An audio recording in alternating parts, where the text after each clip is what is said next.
di ba? Well, tingnan natin. Si Tolenada ang may... Andun si Palomata. Tolenada iaangat. And solid agad yung palo ni Maki. Gets the first point. That's right. From the open. Unang-una yung sipag sa blocking. Tapos yung floor defense ang kasunod doon. Kakapain nila no, yung mga opensa manggagaling Tino finds the corner. And then sila din 1-0. kailangan continuous Ng bata. Caballejo magsiset. Cases. Ang ganda ng depensa doon ni Caxes. And this is where yung Air Force has to be careful with yung mga support din nila no, after the block lalo na. Kampante ko because by experience si Wendy sanay na sanay pagdating sa decision. Through the block. Malaki man o maliit. Lulusutan niya ng palo ni Cases. So yung atake ang gusto ni Coach. Ako Pero matake doon si Tapik. That's right. Once again, quick attack. Tinapik. Andun si Apanto. Tapik. Going. Oh, and that's going to be a violation. Oo. Yes, double violation ang itatawag doon ni Coach Bakay. Ni Coach tuloy ni referee Bambali. Pablo, nasa loob na. So ito na yung unang-unang adjustment na ginawa ni Coach John. Natin alam kung halimbawa sa normal rotation na pinapractice nila ay talagang nasa loob si Myla Pablo. And then all of a sudden, in this game, nawala siya dun sa first set. So essentially, talagang team captain lang ang pwedeng kausapin ng ating referee. Ganda naman ng palo. Again. Si Tapiko sa tapat mismo ng 6'4 na si Caxes. Ang sarap ng ganyang feeling. Tolenada underhand. Punta kay Pablo. Oh, and a poor first ball. Well, si Cases, di naintindihan kung si Cristobal ba, si Cases ang kukuha, kaya medyo half-hearted yung Pocari Sweat. Tinapik ni Simana. Ito si Tolenada, punta kay Caxes, puputos. And Cagzilla getting another one. Time out. Philippine Air Force. 23 serving 19. Warning na to, ika nga. Uy, ang ganda naman ng banat na yun ni Wendy Semana. Tama, and, you know, in college. Cases, Semana, pupunta kay Pantino. Oh, and Pantino. Getting it block. through the blockers once again. Tama naman, ano, bantang tulo. Yun na. Free ball para sa Pocari. Tolenada. Alcuino ang tatapos para sa Lady Warriors. Finishes the set. Aquino with that quick. Mabaw, team captain ng Pocari Sweat. Set number 3 tayo. One set all. Ano mga kailangang adjustments ng Air Force? Kahit na let's say, hindi naman palagi nagre-resulta to a block point.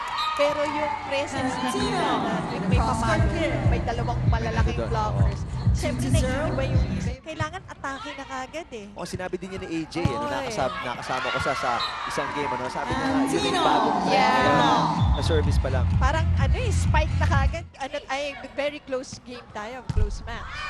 Maki sa net, check ball. Last touch. Pero sinasabi ng blockers, hindi namin tinamaan kasi parang tumalbog sa net yung bola eh. Oo. May go-to person tong Pocari na I think hinahanap pa nila kung sino.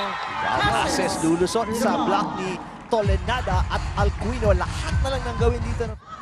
Balmaceda, nakasalo. Chance for Air Force to close it. He corrected the score 24-7 na. Make that 25-7. Right. Overwhelming control. Set number 4. At kailangan nilang ulitin to stay in this match, di ba? Siya towards dun sa mga empty spots. Ganon din yung effect nun, di ba? Ito si Tapik, nakaputos again. Magandang opensa. Good first ball. Cases. And si Tolenada with a dump. Yes! Again, with a power tip, getting another point off that dump. Walang Pocari na with... Di ba? Kasi pagpasok mo, kung alam mo na yung talo. Oo, siyempre. Yun talaga yung lalabas sa'yo. Pero ngayon, Mozi, nagpapalitan ng parehong Yes. koponan, ano? And this is Balmaceda really, I remember, running all over the court. Solid ang depensa ni Caxid doon kontra kay Cases. Medyo alam na ni Cases sa kabila. Ando naman si Maki. So parehong reports. Napatikman si Cases ng block. Safe serve.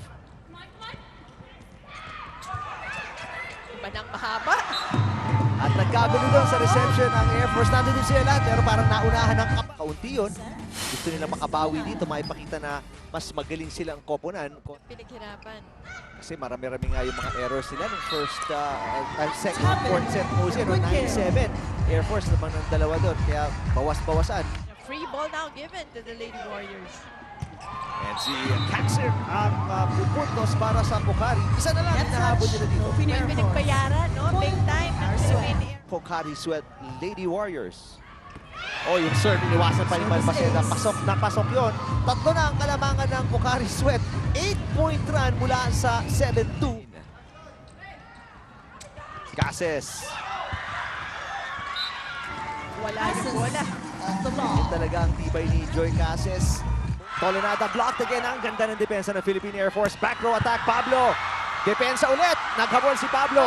And wow! Sobrang tindi. Caballejo nag-set. Punta kay Cases. Off the block na naman. I was gonna say, ang ganda ng pagkakaset ni Judy at sinagot naman talaga ni Cases with that point. Para sa Philippine Air Force. Oy! Hindi na tayo aabot sa palitan pa dahil nag-error si Andrea Caxes para mabigay ang panalo dito sa Philippine set. At ang Philippine Air Force nabawi yung pagkatalo nila kahit papano. Yung sakit na pawi ng kaunti. Yung pagkatalo nila sa Open Conference kontra sa